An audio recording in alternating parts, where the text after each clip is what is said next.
Okay, we will continue on the subtopic on how to build better relations with the media.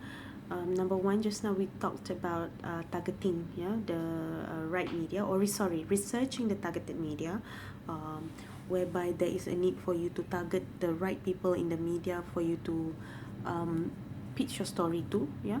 Now, number two is responding to media calls. Now, a lot of time calls to organization, of course, um, will go through the call center or the operator, and then unfortunately most of them just don't reach, yeah, the specific department or the right department.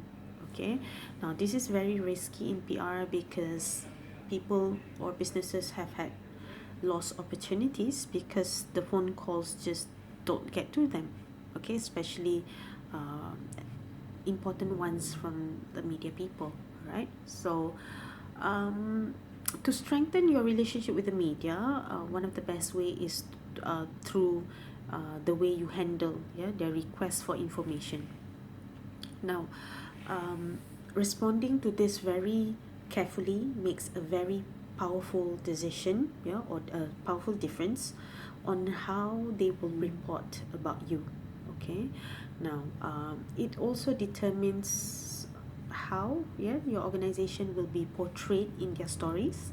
So um, people who handle media requests properly will find that the media will be in favor, yeah, in favor in a sense of lebih senang, yeah, for them to establish or write a story about your organization because they find you easy to work with, yeah.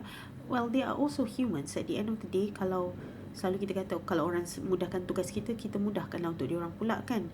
So sama macam media, if you were to um, help them out or help them in providing relevant information, good information with additional attachments, for example, that can help them ease their work and write up, they will find it easy to work for you and they will not be hesitant or reluctant to write their stories coming from you. Okay, now, same as the phone call, actually is the fastest way, yeah, for you to deliver information to them. And normally calls, of course, yeah, if you have branches all over Malaysia, calls should be directed to the HQ because that is where the corporate com is. Okay, um, um, um, we will normally have a practice of giving media our direct line, personal handphone number, because when you work in a PR or corporate world, you know that you need to, people need to reach you, yeah, 24/7, and you must be on call, on standby, yeah, especially if you work for big organizations where you are, you know, you become the media attention. And calls should be answered by an employee, or employees who understand the importance, yeah, of a phone call from the media. Sometimes people just disregard this because they don't understand why media people are important to us. So uh, uh, we encourage, yeah, people who respond to these calls should be or should undergo proper media training, yeah, to entertain requests from the media. And of course, person who takes the call should very um, firstly try to find out what angle the reporter is taking, yeah, on the story, so that you know what kind of information you will have to source out, and also, sorry, bukan source out, to provide them, yeah, and also what are additional information that will help beef up, yeah, the story later. Okay, companies need also, you must also need to find out, yeah, what their approach is before you respond to their request lah. Yeah, normally we are in support of what the media requires, but we have to be very careful not to give out information that are not publicly known, yeah. Give them as much as possible, but make sure you do not tell them things that they are not supposed to know yet, yeah. Things, for example, the launching of a new product or services that is still under orang kata discussion, ya, kita tak boleh nak bagi hint dululah, ya, things that are not publicly known yet, and especially when there are crisis, ya, benda yang belum finalize, benda yang belum approve, jangan bagi tahu dulu. Okay, we do not want them to know things that they're not supposed to find out yet. Yeah. And then of course, tone of conversation should be as friendly as possible. I always tell people, it's not what you say, it is how you say it. Okay, it is how you say it yang menjadikan benda tu baik atau tidak. Alright, and of course, tone, yeah, when you converse with people, if you know them at a personal level, you can be friendly with them. Yeah, you can use a casual tone. But if it's someone that is new to you, you have not spoken to this person before, try to maintain a professional tone, before you change that tone when you are a little bit more comfortable with that person. Okay, so and of course, yeah, PR professionals should communicate honestly about the possibility of arranging an interview or meeting other requests. Yeah, for example, if the reporter asks you, is there a possibility that we can interview your CEO, don't say yes when you don't know yet, or don't say no secara orang kata apa, arrogant. Yeah, because bila dia request for an interview, that means that they need more information that they don't actually have yet. Okay, so by providing them an interview session, it's a good publicity for you, your CEO, your boss, and also your organization. Alright. At the same time, whoever that is answering the call must also find out what kind of deadlines, yeah, these reporters are working. Deadlines, let me tell you, these things are not flexible. Okay, sometimes dia ada deadline untuk isi ruang surat khabar tu tomorrow, so nak tak nak, you have to have a piece to write in today. So that's why they call you for an urgent information. So find out what their deadline is and try to meet their deadlines. Try to give them information or request in time for them to prepare a good piece for you. Yeah, jangan dia kata dia nak print pukul 6, pukul 5 baru you bagi. Then somehow akan ada buka opportunities for apa orang kata misinformation. Okay, because of the timing yang terlampau sedikit itu. Alright. And also you must be aware of these deadlines, because it is critical, yeah, especially when you are pitching a story. Okay, sebab you nak avoid irritating reporters under the deadline. Okay, and also by doing so, nanti you will leave them with negative impressions. They don't want to work with you anymore. So when you're pitching a story, you pitch, give them a few days before you follow up. Ya, jangan hari ni bagi, besok pagi telefon follow up bila nak keluar story I. So when you do that all the time, people tend to be taken aback by your sikap, yeah, but so they would not feel comfortable working with you in future. So benda-benda ni sebenarnya tak payah ajar pun, common sense, but still we need to put it out, yeah, so that PR practitioners, especially young ones like you that are going out later, know. Okay, another thing is, I find that students nowadays suka bagi email with attachment, of course, ada title but there's no body, no content whatsoever. Tak ada hi, tak ada thank you, tak ada from who. So to me, that's unethical. Yeah, tak elok lah, especially when you're writing to the media. Have some body content of whatever that you're trying to say, and then attach a document. I don't think it takes a lot of time to do it, tapi I rasa just orang malas kot. Yeah, so these are just a few things that you need to think about when you become a PR professional. Okay. Now, so on top of researching the targeted media, you respond to media calls effectively.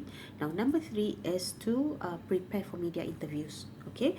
Now, executive that is going to be interviewed later, yeah, normally they would want to speak to people of a higher ranking, yeah, yang ada nama, yang ada credibility sikit to speak on a certain topic. You will find that to be the spokesperson of the organisation. Siapa spokesperson is normally the CEO. If not the CEO, is a managerial level executive, or if not, of course, is the corporate com punya department lah, executive on the corporate com.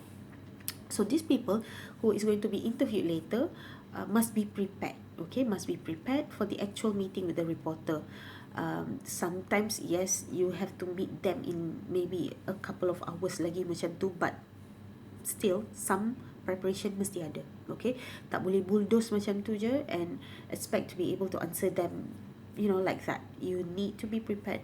You need to have some materials for you to speak later. Okay, now if the interview, however, is going to be conducted through the phone, relations professional needs to plan to sit in. Maknanya jangan cakap kat reporter, okay, I only have 15 minutes for you. Tak boleh, because you don't know what will come out of the interview. Sometimes you plan to have 10 questions, but when you give them answer, it prompts other questions as well. So maybe daripada 10 it becomes 15 or 20 questions later, so it will take longer.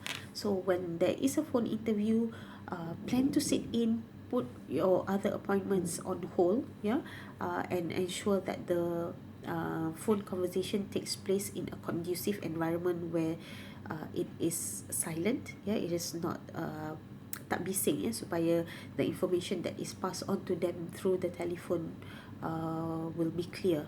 Okay, now also whoever that is speaking to the media or the executive needs to be given a short briefing, about the reporter's prior work, what angle he or she takes before, what kind of story he or she writes before, because the person who are going to speak with the media needs to somehow understand them a little bit.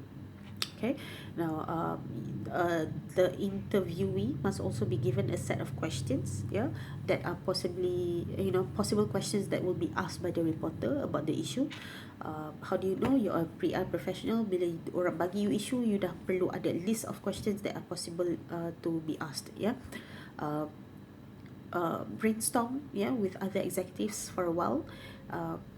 Try to list as many possible questions as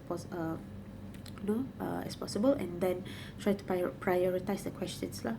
So kalau ada isu-isu hangat, you can expect what kind of questions that these reporters will be asking you.